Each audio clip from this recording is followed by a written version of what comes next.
السلام علیکم میرے پیارے ریڈرز اور لسنرز، آپ سب کے تعاون اور محبت کا بہت بہت شکریہ۔ آپ میں سے بہت سے لوگ اشما کو مس کر رہے ہیں، یاد کر رہے ہیں، میں جانتی ہوں، لیکن میں آپ سب کو یہ بتانا چاہتی ہوں کہ ایک کہانی دو کرداروں پر کبھی بھی مکمل نہیں ہو سکتی۔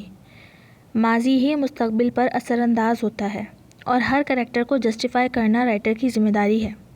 اشما بہت جلد ملنے والی ہے۔ Be easy and enjoy the episode۔ Novel رکیب الفت، قسط نمبر 15، حصہ دوم۔ پھر حسن نے خود کو بالکل خاموش کر لیا۔ وہ ساجدہ کو تو منہ ہی نہیں لگاتا تھا۔ یوں ہی کئی مہینے اس نے خاموشی سے گزار دیے۔ اصل صدمہ اسے سلطانہ کی شادی کا سن کر پہنچا تھا۔ سالار اور سلطانہ کی شادی کا سن کر وہ ایک طرح سے ٹوٹ گیا تھا بالکل۔ اپنی محبوبہ بیوی کو اسے ساجدہ کی وجہ سے چھوڑنا پڑا۔ یہ غم اسے اندر ہی اندر کھا رہا تھا۔ ایک رات وہ اسی کیفیت میں بہک کر شراب نوشی کر بیٹھا اور اسی حال میں آدھی رات کو گھر آ گیا۔ اپنے کمرے میں پہنچا تو ساجدہ بے فکری سے سو رہی تھی۔ اسے ویسے بھی حسن کا حال دیکھ دیکھ کر مزہ آتا تھا کہ مجھے خوشیاں نہیں دے سکتا تو اچھا ہے خود بھی تڑپے۔ یہ اس کے خیال تھے اپنے شوہر کے لیے، جسے اتنے ڈرامے کر کے حاصل کیا تھا۔ حسن پر ایسا خمار چھایا ہوا تھا کہ وہ ساجدہ کو سلطانہ سمجھ کر اس کے پاس آ گیا۔ سوتی ہوئی ساجدہ کو آپ اپنے سینے میں بھینچ کر خوب رویا۔ سلطانہ، مجھے تمہاری بہت یاد آتی ہے، مجھ سے تمہارے بغیر رہا نہیں جاتا۔ اچھا ہوا تم آ گئی، مجھے بہت ضرورت ہے تمہاری۔ یہ کہتے ہوئے اس نے ساجدہ کو پہلی بار اپنی قربت کا شرف بخشا۔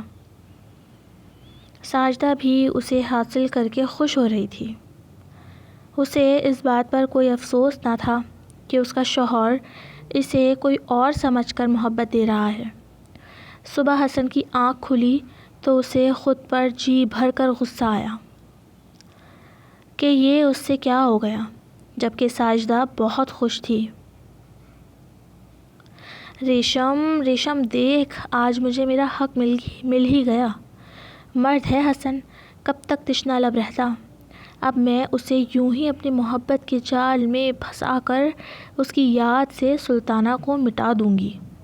مشکل تو بہت تھا، لیکن میں نے آخرکار اپنا ہدف حاصل کر ہی لیا ہے۔ ساجدہ فرط جذبات میں اپنی تمام تر کرتوت دہرا رہی تھی۔ اسی میں سلطانہ اور حسن کا نکاح اور طلاق کی بات بھی باہر کھڑی ذاکرہ کے گوش گزار ہو گئی تھی۔ مطلب اب اس حویلی میں ساجدہ، حسن، ریشم کے علاوہ بھی ایک شخص تھا جسے یہ سب ساری زندگی یاد رہنا تھا۔ ذاکرہ شادی شدہ تھی، لیکن اس کی یہاں اولاد نہ تھی۔ پھر اس کا شوہر ایک موذی مرض کا شکار ہو کر اس جہاں سے چلا گیا۔ وہ اپنی عدت پوری کر کے بھی پروین بیگم کے ہی ساتھ رہ رہی تھی۔ اس رات کے نتیجے میں ساجدہ امید سے ہو گئی، لیکن حسن کے رویے میں ذرہ برابر بھی فرق نہ آیا۔ ساجدہ نے بھی اسے اس کے حال پر چھوڑ دیا تھا، لیکن اب وہ اپنے چچا کے ساتھ اپنے تعلقات کو استوار کر رہا تھا تاکہ جو کچھ اس سے چھین لیا گیا ہے وہ سب کچھ حاصل کر لے۔ اپنی عزت، جائیداد میں حصہ، معاشرے میں مقام، اور اس کی پہلی کامیابی یہی تھی کہ اب اس کے ماں باپ بھی اب حویلی میں اس کے ساتھ رہتے تھے، جو حق ان سے برسوں پہلے چھین لیا گیا تھا۔ پھر شادی کے 10 مہینوں بعد ہی اکبر کی پیدائش ہوئی۔ وہاں سلطانہ اور سالار کی ہاں شادی کے 6 سال تک اولاد نہیں تھی۔ اشما کی پیدائش ان کی شادی کے 6 سال ہوئی، لیکن اکبر ساجدہ اور حسن کی واحد اولاد ثابت ہوا۔ بیٹا حسن، جی انا، مجھے پتا ہے تمہاری زندگی تاریک ہے، تمہیں ساجدہ کی شکل دیکھنا بھی گوارا نہیں ہے، لیکن کیا تم اپنے بیٹے کی خاطر اسے معاف نہیں کر سکتے؟ اس نے جھوٹ بولا، مکر کیا، لیکن اب وہ تمہاری اولاد کی ماں ہے۔ تمہیں اپنے رویے میں تبدیلی لانی چاہیے۔ اس کی معصوم ماں کو پتہ ہی کہاں تھا کہ وہ اصل میں قاتل بھی ہے، اس کی محبت کی قاتلہ۔ انا مجھ سے کچھ بھی کرنے کا بول دیں، لیکن میں یہ زندگی کے کسی حصے میں نہیں کروں گا۔ اس نے دو ٹوک منع کر دیا۔ پھر بھی پروین بیگم نے اس سے بات کرنے کی بہت کوشش کی، لیکن وہ کچھ بھی کرنے کو راضی تھا، نہ ہی لچک لانے کو راضی تھا۔ اتنے میں ذاکرہ اپنے سر کو ڈھانپے بڑی ہی شرم و حیا سے نظریں جھکائے کمرے میں دستک دے کر داخل ہوئی اور ماں بیٹے کو قہوہ پیش کیا۔ وہ تو وہاں سے چلی گئی، لیکن پروین بیگم کے ذہن میں ایک خیال آیا۔ اس وقت تو حسن ماں سے بات کر کے اور قہوہ پی کر چلا گیا، لیکن اس کے اگلے ہی روز پروین بیگم نے حسن سے ایسی بات کہہ دی کہ وہ حق و دق انہیں دیکھنے لگا۔ اس میں کوئی برائی نہیں ہے حسن، میں جانتی ہوں تمہارا ساجدہ سے کوئی تعلق نہیں ہے، اور اب میں بہت بوڑھی ہو گئی ہوں، مجھے اس کی فکر ہوتی ہے۔ انا آپ سوچیں تو صحیح، یہ مناسب بات ہے کیا جو آپ کہہ رہی ہیں؟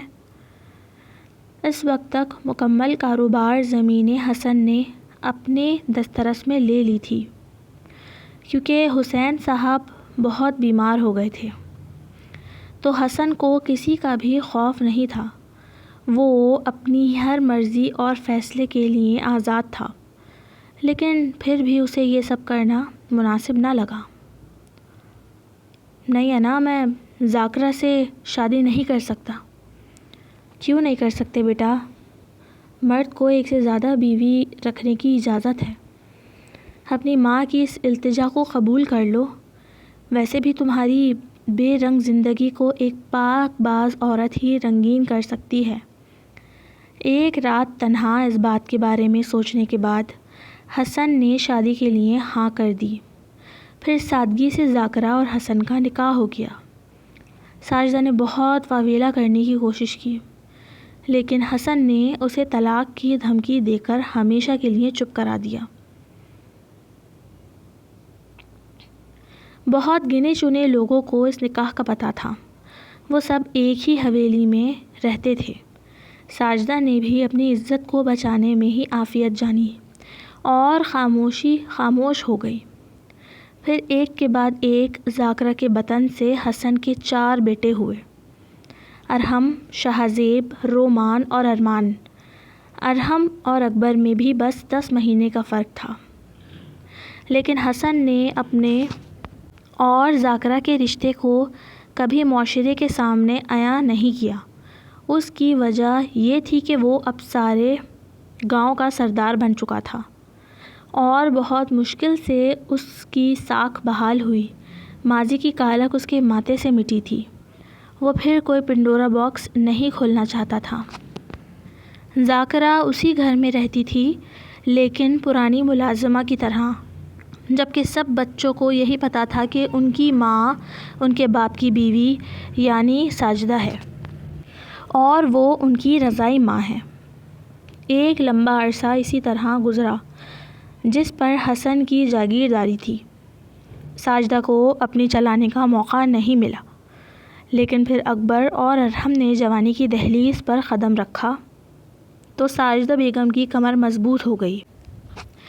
پہلے حویلی کے معاملات بھی حسن کے حکم کے محتاج تھے، لیکن اب ساجدہ نے حویلی کا چارج سنبھالنے کے لیے فیصلہ کیا۔ نہیں، کسی صورت نہیں، ہوگا وہی جو میں چاہوں گا۔ حسن نے ساجدہ کو جھڑک دیا۔ حسن صاحب، اب ذرا آپ کو اس بات کا لحاظ کرنا چاہیے کہ میں 5 بیٹوں کی ماں ہوں، ایک مضبوط عورت ہوں۔ آپ نے ساری زندگی جو مجھے تکلیف پہنچائی ہے، میں نے جس طرح اکیلی زندگی گزاری ہے، اب ایسا نہیں ہوگا۔ ہا ہا ہا ہا ہا، تمہارے 5 بیٹے؟ ہا ہا ہا ہا، کہاں سے ہو گئے یہ پانچوں تمہارے؟ کیوں، ان پانچوں کو تو یہی پتہ ہے نا کہ میں ہوں ان کی ماں۔ تو کیا کہتے ہیں آپ، بتا دو انہیں سب کچھ۔ جو عزت یہ آپ کی کرتے ہیں وہ ملا دوں مٹی میں؟ 1 منٹ لگے گا۔ حسن صاحب کے ماتھے پر بل پڑے تھے۔ ہا ہا ہا ہا، اب کی بار ساجدہ ہنسی تھی۔ بھائی، ساری دنیا میں سردار حسن خانزادہ کی جو عزت ہے 1 منٹ میں مٹی میں ملا سکتی ہے یہ خانزادی۔ اسی لیے کہہ رہی ہوں کہ اس سے پہلے میں کوئی بات اکبر ارحم کو بتاؤں یا باہر آپ کے گاؤں میں پھیلاؤں، یہ حویلی آپ میرے نام کر دیں اور اس کا مکمل اختیار مجھے دے دیں۔ میں وعدہ کرتی ہوں اپنی سلطنت پر راج کر کے خوش ہو جاؤں گی۔ پھر اس بات کو مہرہ بنا کر میں کچھ نہیں مانگوں گی، لیکن مجھے میری اس حویلی میں اپنا اختیار چاہیے۔ یوں حسن صاحب نے ساجدہ کو یہ حویلی اور اس کا انتظام دے دیا۔ یہ ایک دکھتی رگ کی طرح تھی حسن کے لیے، کیونکہ وہ نہیں چاہتے تھے کہ کسی بھی ماضی کے کارنامے کا بچوں کو کچھ پتہ چلے۔ سب دفن ہو چکا تھا، حسین صاحب، رضا صاحب، پروین بیگم اور یہ راز۔ Show be continue, AW Urdu novels, don't copy my novel. بھائی تھوڑا سا انتظار کر لیں، اشما آنے ہی والی ہے، بالکل پریشان نہ ہو۔ Thank you for supporting me, thank you, اللہ حافظ۔